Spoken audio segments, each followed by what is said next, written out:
Hello, and welcome to episode 6 in the Disciplining and Discipling Like Jesus video series, where we'll be learning the 12 practical ways to discipline and disciple our children like Jesus.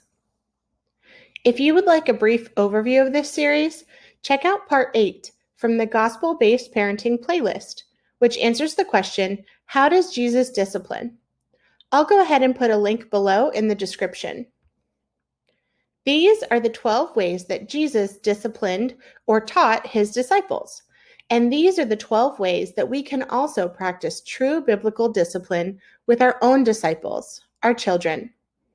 In our last video, we learned that God is love. We also learned that love is patient. So today we'll be diving into some practical strategies on how we can practice patience with our children. You see, even though Jesus never had children of his own, he did have 12 disciples, grown men that he needed to discipline or teach with great patience. And those 12 disciples were not so unlike a child. First of all, they followed him everywhere. And any mom with a toddler, I'm sure, can relate to that. They also complained. Where can we get enough bread to feed all these people? They compared. Oh, I would never betray you, Jesus. They competed. Which one of us will be the greatest?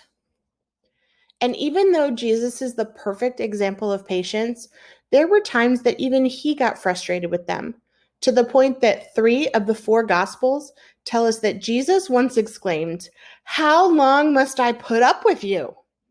Now, that is a question that every parent has asked, or at least thought once in their life. The word that is translated as put up with is the Greek word Aneko Mai, which means to endure, to bear, and to tolerate.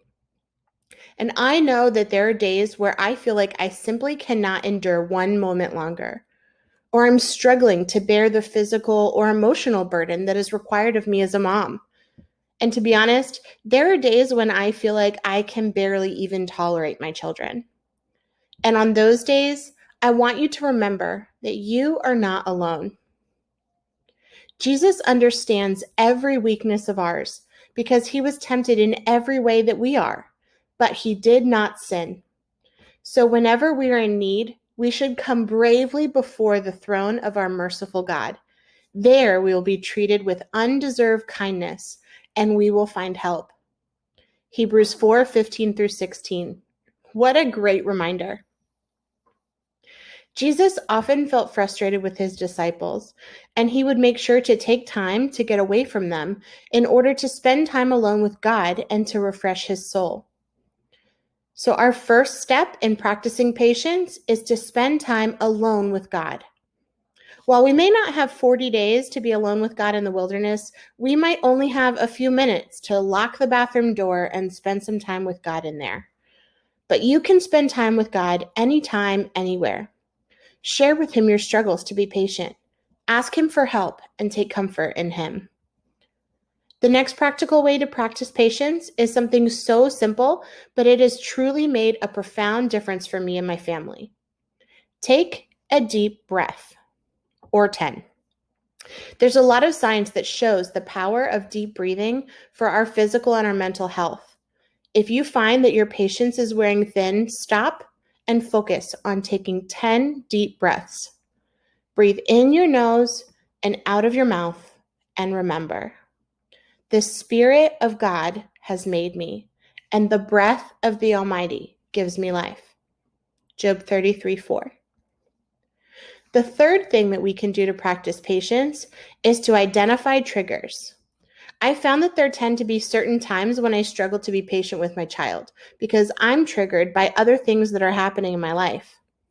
For example, if I'm feeling hangry, then it can be a lot more difficult for me to be patient. The same is also true of your children. If they're hungry or tired, they may struggle to have a good attitude and be patient with you. I want to share with you all a quick story about something that happened with my daughter. This is every mom's nightmare, and it happened to me. I made the terrible decision to go grocery shopping with my 2-year-old at 11 a.m., right before lunch and nap time. She did great for about 10 minutes and then had an epic meltdown right as we were about to check out because I would not let her buy a pack of gum and she was ready to go home. So there she was, sprawled out on the floor of Walmart, bawling her eyes out. And this elderly man walked by, glared at me, and said, "This is the problem with kids today. She just needs a good whooping." And I was like, "What? Do you hear yourself?"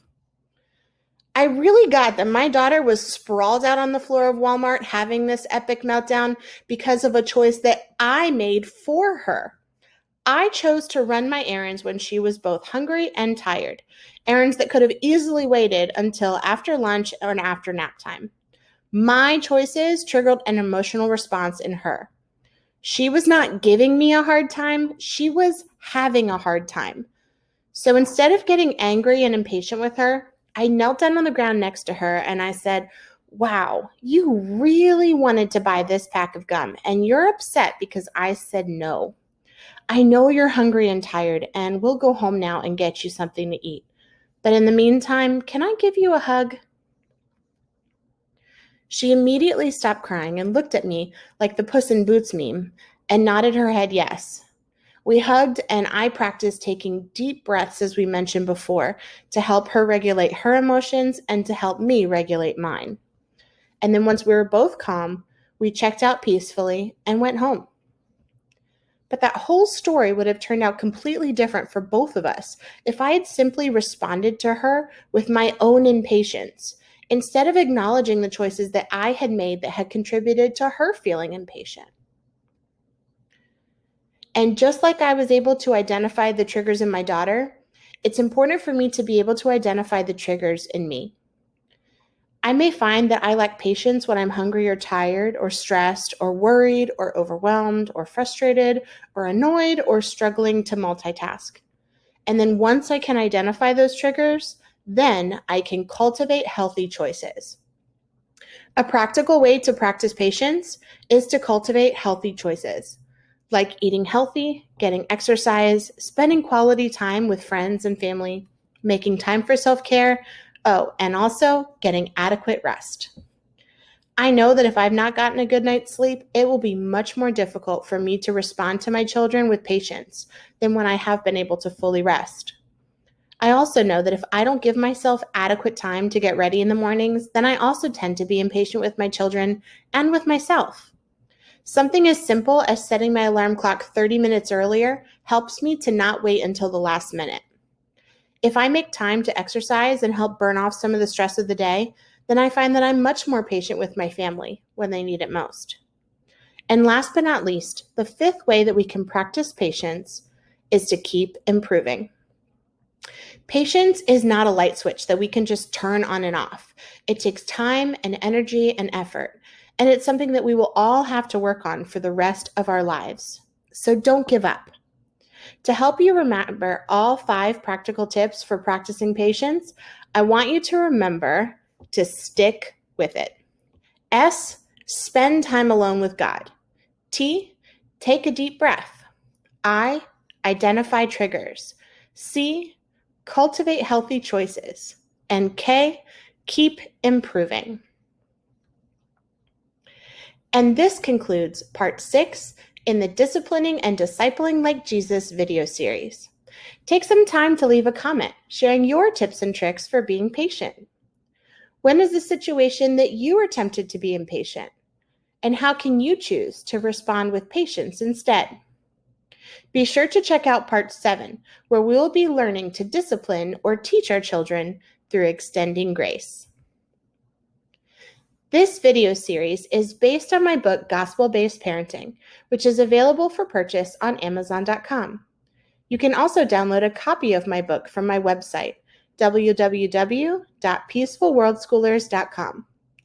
Every chapter includes a list of reflection and application questions that are meant to inspire discussions between you and your spouse, your small group, or even your church. These discussions are so important and will help you to reflect on your own personal experiences, analyze your own biases or preconceived ideas, and apply biblical truths in a way that will transform your family as you live out the gospel of Jesus Christ. And if you have enjoyed this series so far, please like this video and subscribe to my YouTube channel so that you'll be able to continue to receive updates on my latest videos.